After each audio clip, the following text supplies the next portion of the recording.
Hey everybody, good morning, good afternoon, good evening. Welcome to Beekeeping for Newbies. Thank you very, very much for taking the time to listen. I most certainly do appreciate you. And as always, feel free to reach out, Jeff at beekeepingfornewbies.com. That's NEWBEES.com. All right, today's warm-up song, Jenny Was a Friend of Mine by The Killers. There ain't no motive for this crime. Jenny was a friend of mine. Okay, before we get into things today, I wanted to start off by sending my condolences to our friends down in Australia who were recently involved in that attack. Now, I always thought it was Bondi Beach, but I guess it's Bondi Beach. But pretty tragic situation went down there over the weekend.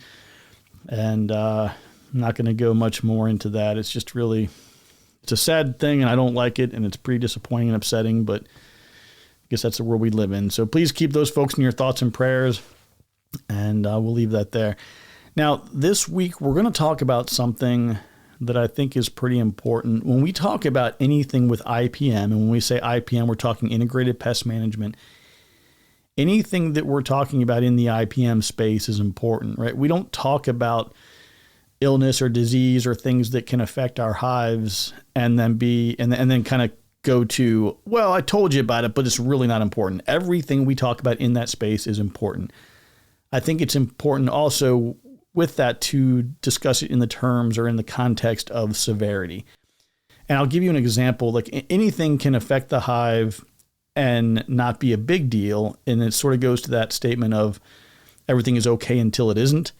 Like you can have hive beetles in your hive and that's okay until there are too many and they have eggs that have hatched and you have the larvae now moving through the hive. And then now it's a big problem.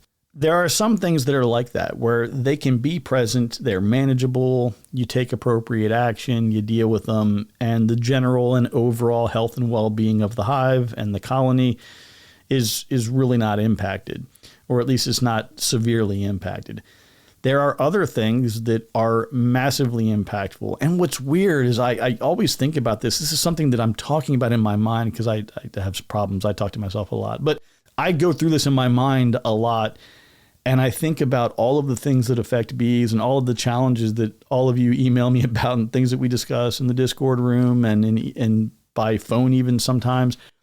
There are so many challenges that are presented to beekeepers.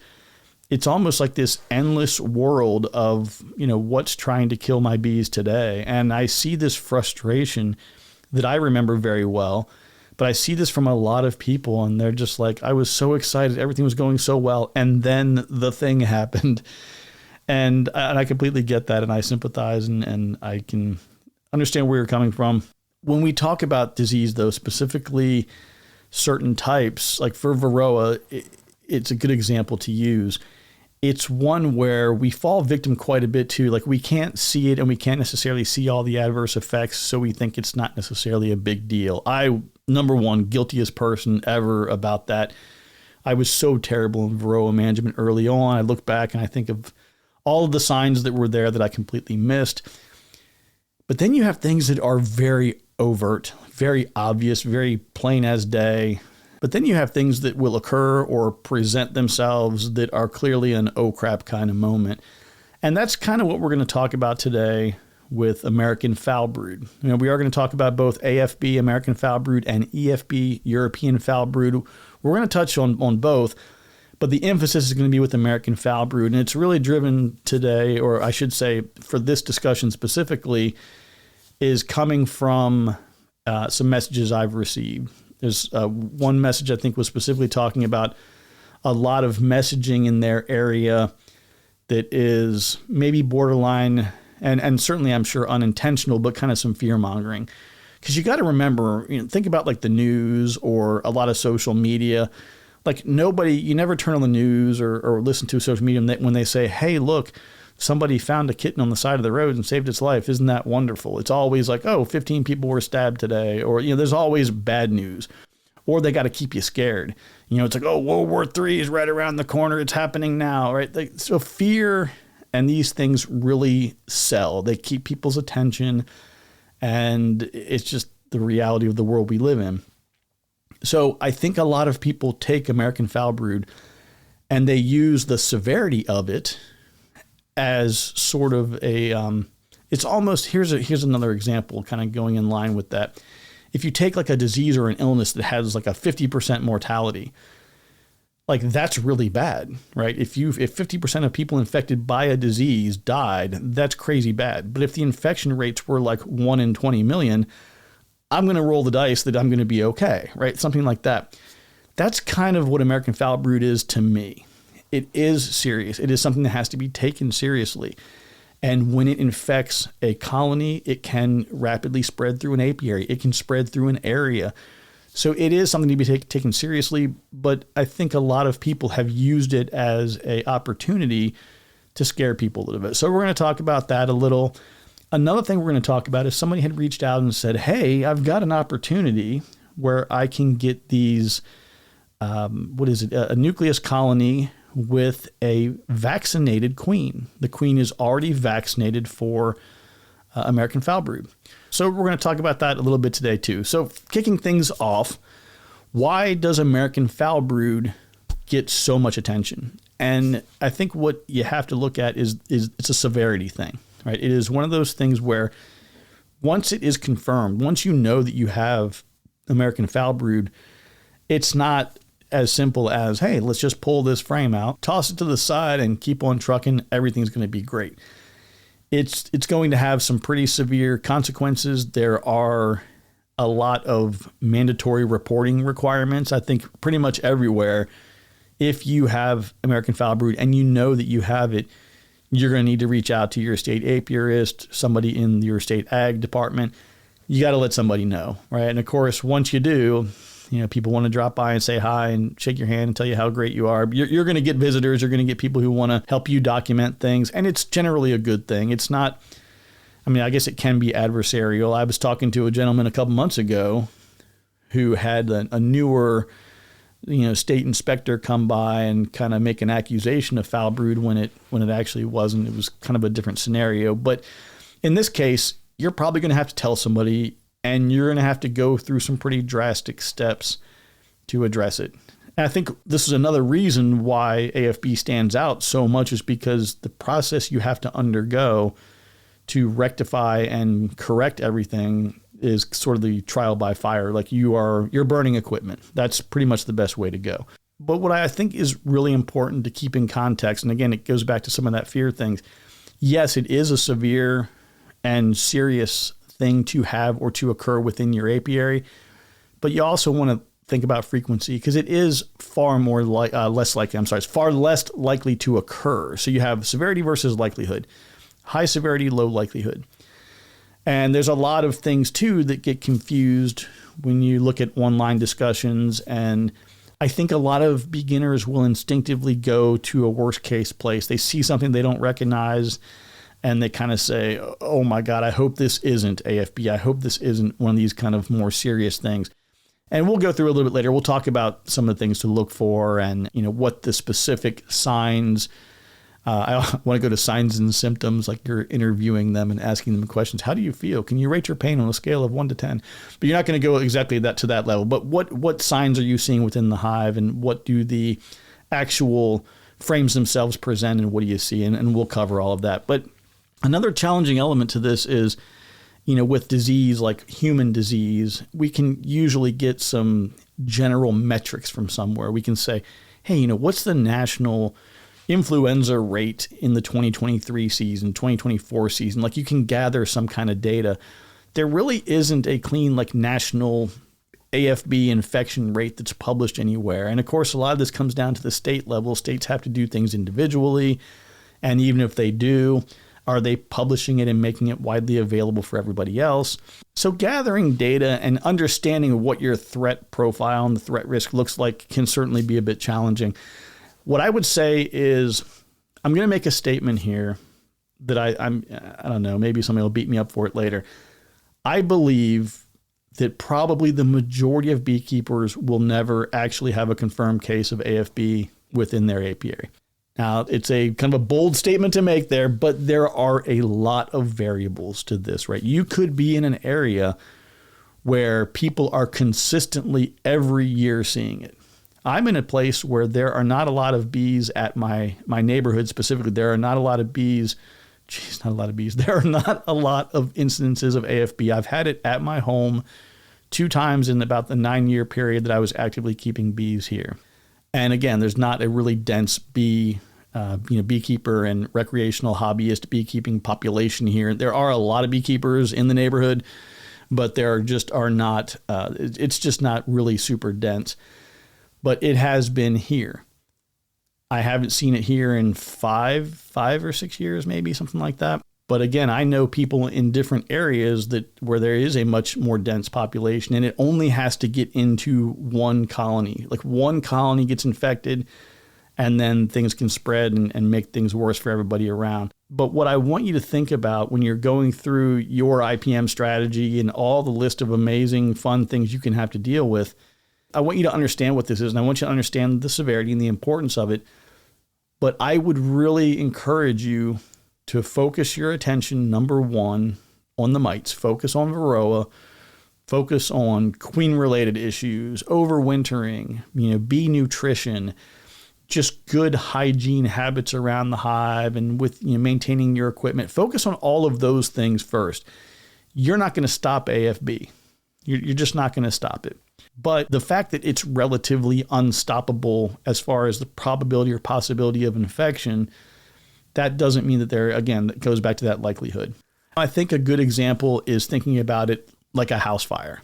If your house catches on fire and burns to the ground, obviously that's incredibly devastating and destructive and disruptive. I mean, it's one of the worst things that can happen to an individual or a family is to go out to dinner and come home and see literally everything you own in a pile of rubble and it's charred and burned. And even worse, if you had, pets or anything inside that may have perished in a fire, incredibly disruptive. But that's kind of what I equate AFB to as far as your broad general likelihood of infection.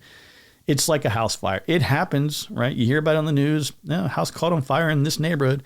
Happens every day.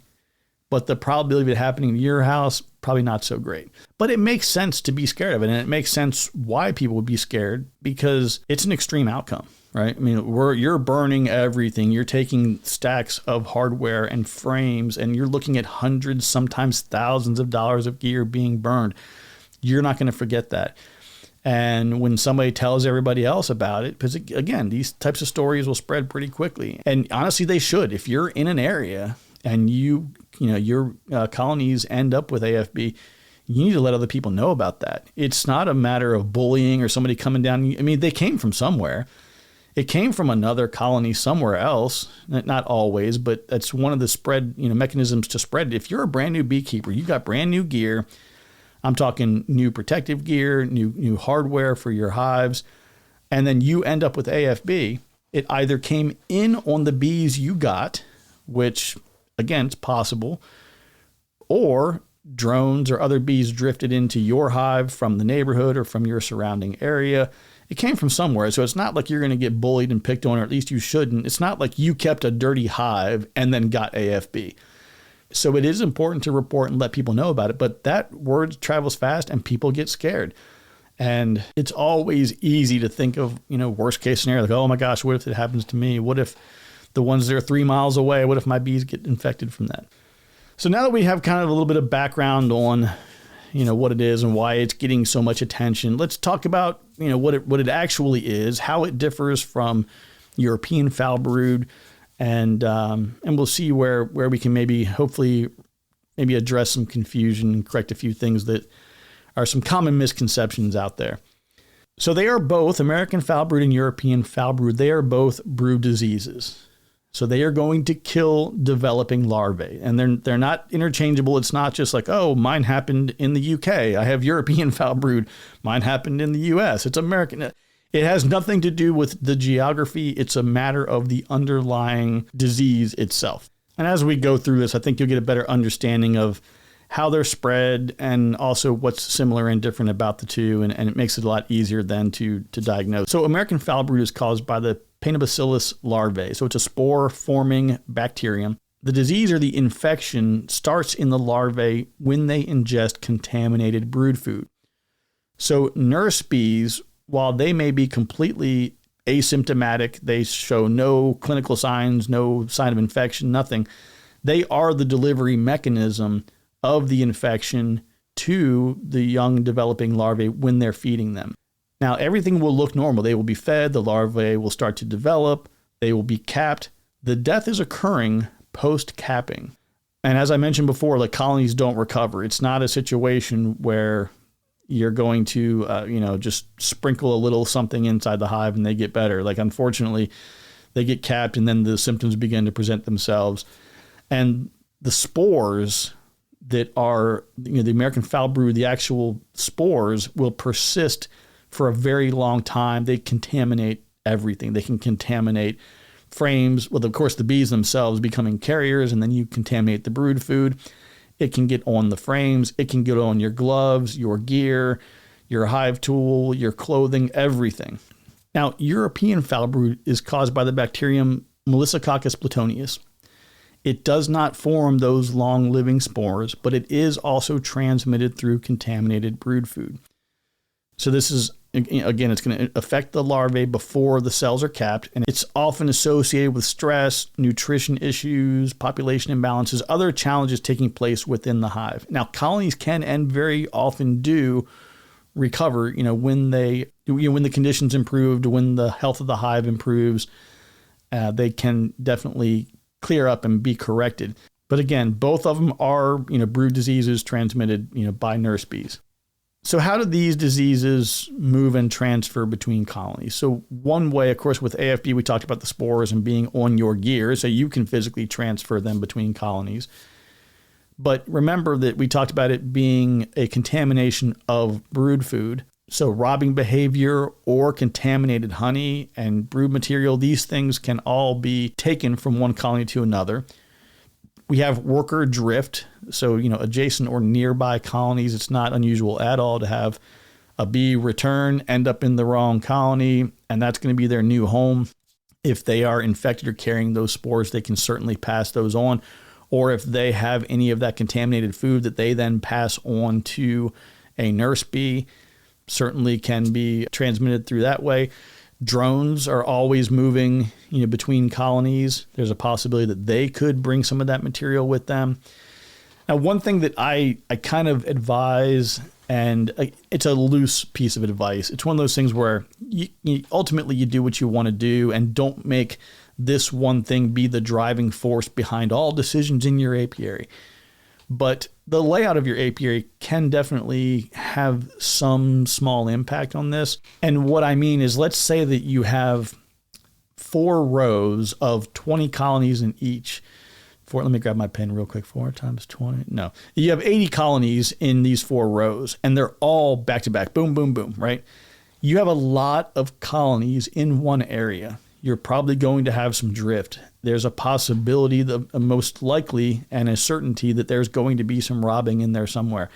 That kind of a layout, could potentially open up a greater likelihood. Is it huge? Is it a massive likelihood? No. But if you did get AFB into your apiary, you may increase the risk a little bit by having them all in such, close proximity.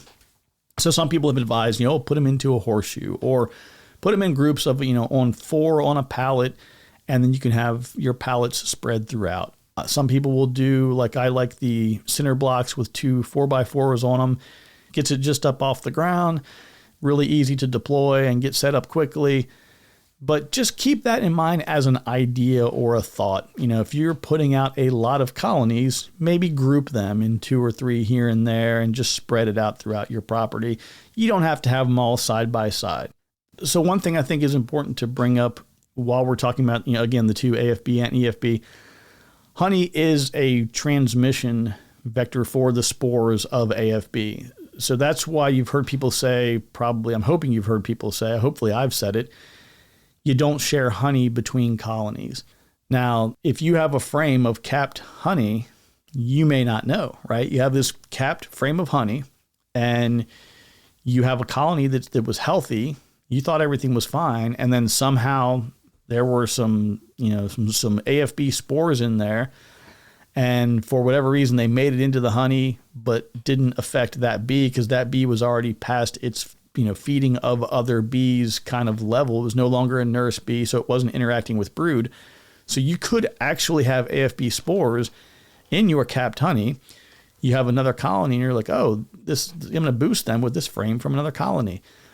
And then you give them that frame of honey, and then all of a sudden AFB shows up. Now, is that likely to happen? Is it going to happen regularly? No, absolutely not. I do it all the time. I move frames of honey all over the place within my apiary. It's the risk versus reward thing. Do I want to say, no, I'm never sharing any honey between colonies at all. I'm only going to go spend 10, 15, 20, whatever dollars it is to buy big bags of sugar so I can mix up sugar syrup for everybody. No, I'm not going to do that. I'm going to go ahead and share the honey across my colonies, and it's something that you have to do, in my opinion. But I don't recommend, don't go to the store and buy like store-bought honey and give that to your bees. Don't give your bees other people's honey. It just increases risk if you don't know all the sources and information around where that specific, honey is coming from. Now, EFB does not persist in honey in the same way, which is great, and that's a kind of a big difference that's going to drive some of your management response. So let's talk about what you're going to see in the hive when you have American and European Foulbroods. So American Foulbrood, you get this patchy brood pattern. Now that's just one symptom, one thing you might see. That is common for other things as well. There are a lot of things that can create patchy brood patterns. So let's continue down the line here. Sunken or greasy cappings will present as the disease progresses. When I say sunken in, I wish I could have an image here, but think of like a concave kind of lens where it has that dip down in it. The capping, instead of having a nice rounded top, will sink down and in and will start to become discolored. That's another sign. And you'll also start to see holes, like pin-sized holes in the tops of these cappings. Now, with European Foulbrood, you'll see like first off, the larvae are going to die a lot in open cells, but they get this like twisted kind of look to them, because what's happening is it's affecting their body, and they're actually in pain, and they're kind of twisting with that as they're dying essentially. But you get this twisted or kind of like melted looking larvae. They're going to die in the open cells. But outside of that, the colony might appear active and strong. Now, I wish I could give better descriptions. I'm kind of like a partially colorblind guy. So for me to be like red, green, yellow, blue, it's hard for me to like exactly give good coloration. But if you go to beekeepingfornewbies.com and you look in the download section, I've got an area over there with at least 2, maybe 3 AFB, EFB articles. Some of those are PDFs. They have images and things in them. And it's really easy to go through and look and see the differences in those. But it's really easy to confuse them because, again, they both affect brood. They can both have a pretty unpleasant smell to them. And you get that patchiness. Now, one thing I wanted to mention, though, is I think I gave some bad advice in the past. There's a reason that I did it, but I don't know that my reasoning was good. As a new beekeeper, there are so many things you're trying to juggle, figure out, keep up with. And I felt in my mind that if you had signs and symptoms and things that look like Foulbrood, I was basically telling people, it doesn't matter, just burn it down. And the reason I said that was because I felt that, it kind of goes like to that risk reward thing. If you say, oh no, this is EFB, it's going to be fine. And then next thing you know, you have 5-7 colonies impacted and affected. You lose everything. Your neighbors are losing bees. And you're like, oh my God, I'm so sorry. I thought it was EFB. It turned out it was AFB.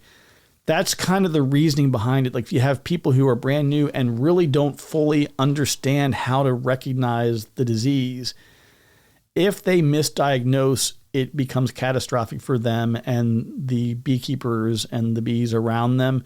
And that was kind of why I did that. And I feel like that was a bad idea. And I think what I should have done is put more energy and effort into teaching and educating and showing very specifically, these are the things you will see with this. These are the things you will see with that. And I think that looking at images is really, really helpful. When you see those sunken cappings and you see that discoloration, and then of course there is the real test that you need to do, which is it's called the ropiness test. And you basically take a toothpick and stick it into one of those cells that you believe are infected, pull the toothpick out, and you'll see this ropey line. It kind of looks like like a gross snot coming out, basically. It's like, it's just really gross. But that's a good kind of definitive, okay, this is AFB. And again, with EFB, you've got that discoloration and twisting and the dead larvae in the open cells. I think that's one thing that helps differentiate a little bit, is like the open cell versus the closed cell. That's certainly something that helps you to kind of recognize that a little bit. But I think I kind of failed you guys a little bit on that one, because I took the approach that made sense for me, and I was recommending it to you all, and I probably should have spent a little bit more time on the education piece of that. And as part of that, though, I think that if you focus a little bit of extra time and energy on some relationships, right? And I've talked about this a lot with joining a bee club and getting a good mentor, and these things are really hard to come by. When I first started the podcast 5 years ago, I told people, hey, get a mentor, join a bee club. I didn't think it was that big of a deal. Like, finding a mentor is still a pain in the butt. That's never really easy, it seems like. But I just didn't realize, one, how difficult it was to find a mentor, two, how difficult it is to find a good mentor, and three, even if you have somebody who's really good and bright and sharp, a lot of them just don't see disease like this a lot.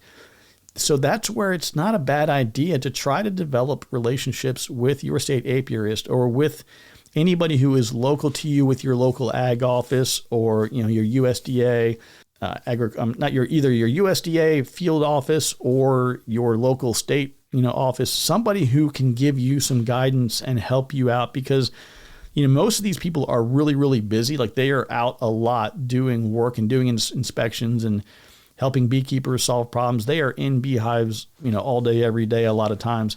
So they're busy, but you can just say, hey, listen, I know you got a lot going on, but next time you're in my area, can we set up an appointment for you to drop by? I'd love to meet you, kind of pick your brain a little bit, at least just start to get to know them and smile and be nice and be friendly and try to build that relationship, because it's going to be really useful and helpful later when you can just be like, hey, Mike, can I send you a picture of this thing I'm seeing in my hive? I'm really kind of confused. They might be like, yeah, absolutely. Text it over. I'll take a look at it. And then you might have an answer within 5 minutes, right? So it's really helpful to have that resource. Now, we talked a little bit about the spores and how your equipment, can be at risk or be damaged or be a catalyst, for the spread of infection. But I want to come back to this and talk about it just a little bit more. The spores of American Foulbrood can be living, and I've heard different studies, for as long as 40 years and as many as 70 years, that those spores can lie dormant in waiting for up to 70 years on contaminated hardware. That is absolutely baffling. Now, I did want to let you know, you've heard me always talk about you got to burn it down. There are other options, and I wanted to just talk about that briefly so that you have other things you can consider, because you can actually, get a barrel and put lye in the barrel, and you can get it boiling, and you can dip the hardware in there. I know a beekeeper who does it. He has the right facility for it, the right disposal capabilities and all that. It is a lot of work. You're dealing with chemicals. Anytime you're dealing with any kind of chemical, I always get cautious about that. I don't want anybody to get sick or get a chemical burn or anything weird. But that's why we force the burning. And you can also burn some of the equipment too. You can do like a scorching of the wooden ware, but again, you can't take a torch and run it across your plastic foundation and be like, cool, fixed it, right? It's obviously going to melt. But outside of that type of cleaning, your options are so limited because of the fact that it can stay alive. Those spores can stay viable in pretty much anything they can attach to. Oh, and there was something else I had forgotten about. I always encourage and love participation, right? Anybody who watches a video, I always appreciate your comments. I certainly appreciate how everybody engages in the Discord room and shares their ideas.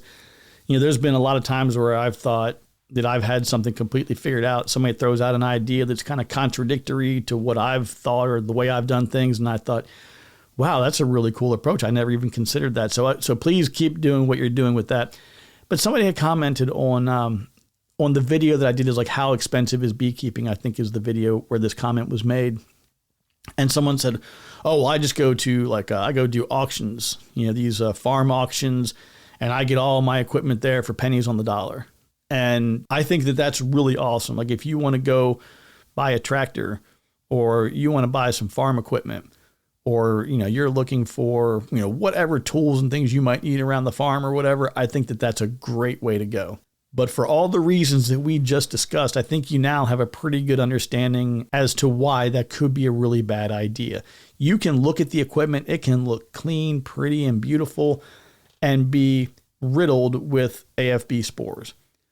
And you don't know until everything gets set up. The bees start drawing out comb. They start putting everything in the cells, feeding their young developing larvae, and then you have sick bees.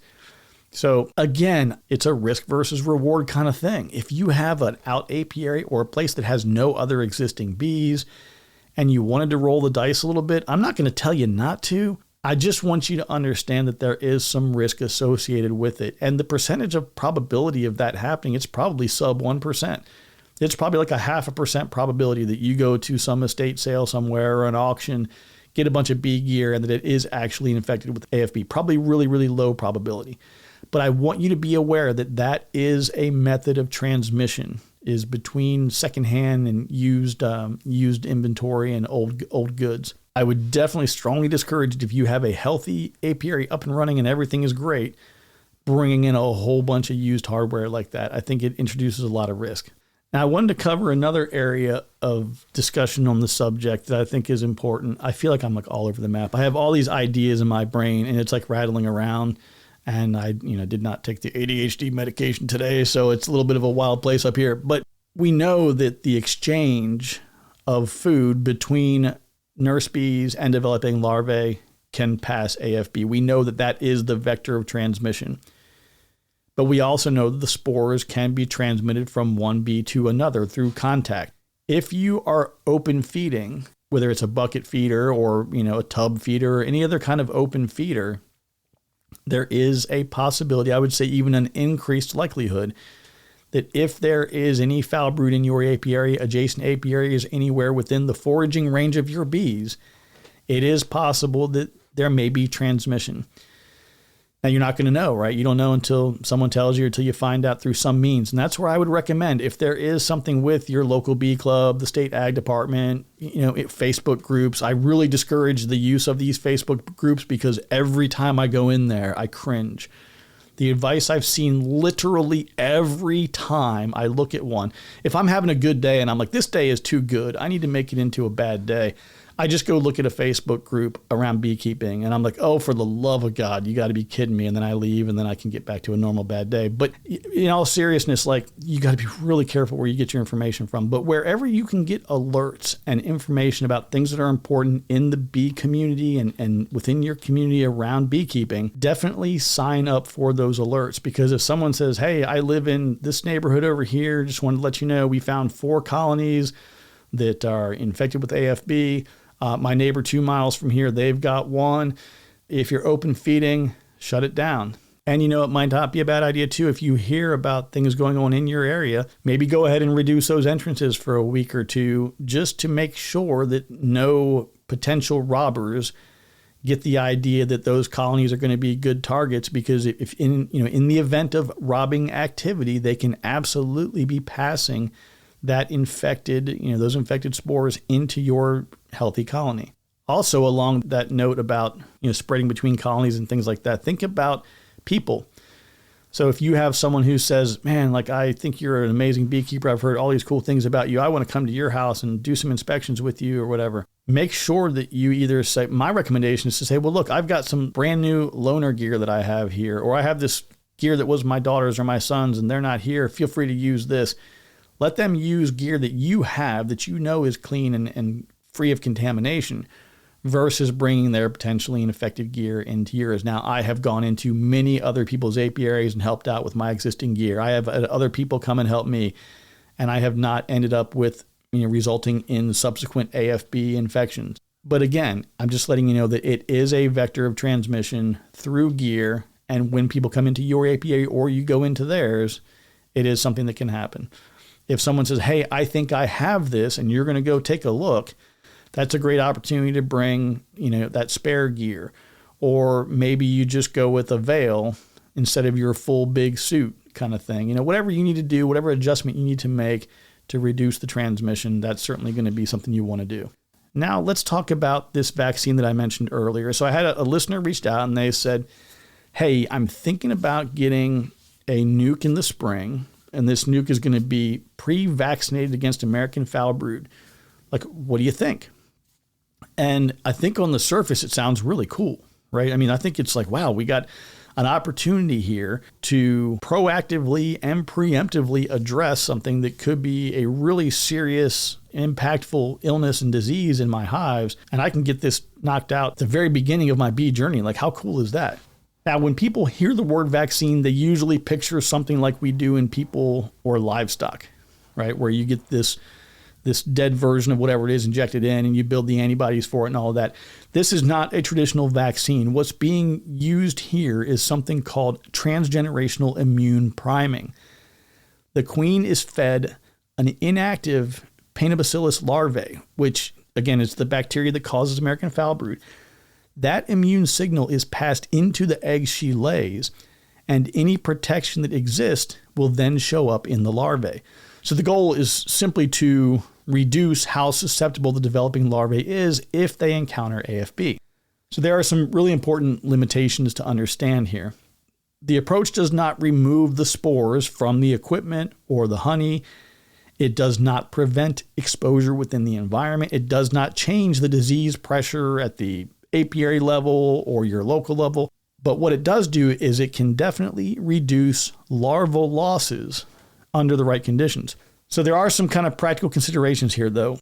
I mean, this is obviously going to cost money, right? Any benefit depends on keeping that vaccinated queen in place. If the colony swarms, supersedes, replaces her in any way, that protection is gone. If daughter queens are mating openly, there's certainly no guarantee that that immune priming is going to continue beyond that first generation. So this is going to require kind of ongoing management by you to maintain whatever that benefit is going to be. That is really, really tricky sometimes for new beekeepers. I would say realistically, everybody who I have known or spoken with as a new beekeeper, starting with, let's say, 2 colonies in the spring, I would say there is probably a 75% chance that one of those is going to successfully swarm that season. Maybe it's only 50%. But when you look at the cost, I seem to remember it being like $50 or $100 more to get this vaccinated queen. I think there are situations where it might make sense. If you are maybe a high density operation, or you're an area where you have a lot of known and recurring AFB pressure, or you've got a lot of beekeepers who already have, they've already got a lot of equipment, a lot of investment made, and you're processing a lot of honey and you're moving frames around in different ways. Like, I think that if you are in a position where you already have a lot to lose and you can, in a cost-effective manner, get this vaccine, I think it's worth considering. I think right now it might be a little bit cost prohibitive to do at large scale. I think that when you look at, let's say you had to spend an extra $50 across 1,000 colonies, that's a lot of money, right? So how many colonies would have been affected if you had a loss? You also have to look at, you're paying all this money up front that you're not going to be getting reimbursed. Like, nobody's going to cut you a check for $50 for every time you use a vaccinated queen. But on the back end, if you have to burn everything up and you lose the hardware and the bees, well, you can file an ELAP claim and get reimbursed. But you're not going to get reimbursed on the front end for buying a queen to prevent.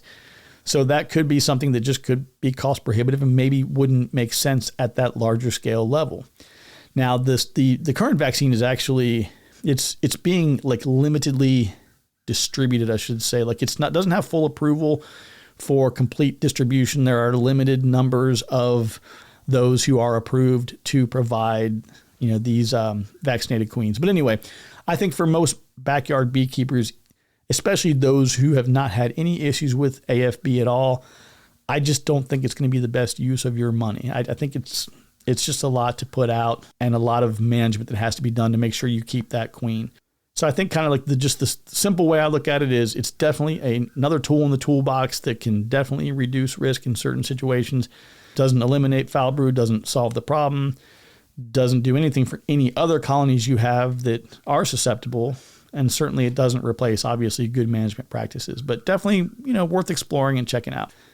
Now, like I mentioned before, everybody, if you go to the Beekeeping for Newbies homepage, NEWBEES.com, Go to the download section. There's some other AFB and EFB documentation in there. And also the Penn State University. It's just psu.edu. I pulled a document from there when I was gathering some information because there were a couple things I couldn't remember. And they've got a really great document there. I did not repost that in my downloads section because I don't have permission to do so. But Dr. Underwood and the team there at Penn State are great. So feel free to check out that. They have a really good AFB and EFB article on there. So thank you to PSU for making that available. So everybody, I hope that this helps a little bit with, your understanding of American Foulbrood and EFB, European Foulbrood. And, I wouldn't, don't let it scare you. Don't let it, freak you out. It's something that happens. It is pretty catastrophic when it does, but it just doesn't happen that often in most areas. There are some places where it's a big deal and you want to take appropriate action, but don't let it hold you back. The next couple episodes we have teed up, I'm going to be doing one on Africanized bees.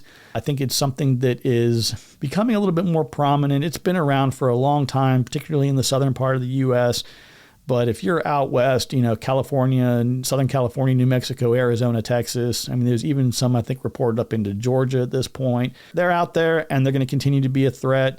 And I want to talk about it and just kind of go through as much as I know. I'm certainly not an Africanized bee expert.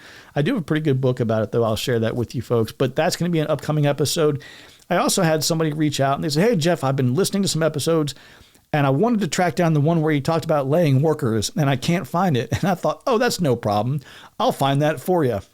Apparently, in what probably should have been maybe a year 1, year 2 discussion in this podcast, has never happened. I know I've mentioned it, but I've apparently never done an episode dedicated to the laying worker, what causes it, and why it's an issue and how you address it. So the next two episodes, Africanized bees and laying workers. Not really sure which one's going to come first, but we'll get both of those done to wrap up 2025. And as always, again, beekeepingfornewbies.com, youtube.com/@beekeepingfornewbies. If you'd like, you can listen to all the episodes there commercial free. And it certainly helps the watch time, which I would appreciate. Maybe someday I'll actually get monetized over there, but I first need to start creating some good content. So we do have more videos going on over there. I got the hive monitoring project that's still moving along. I've got some hive hugger hardware that just got here last week. And I'm going to go ahead and do like an unboxing and setup of that so that for those of you who are on the fence about Hive Hugger, remember that if you go to hivehugger.com and you use the code BK4N, you can get 10% off. I think it's 10, maybe 11, might be 11% off for another 2 weeks. It goes through the end of the year.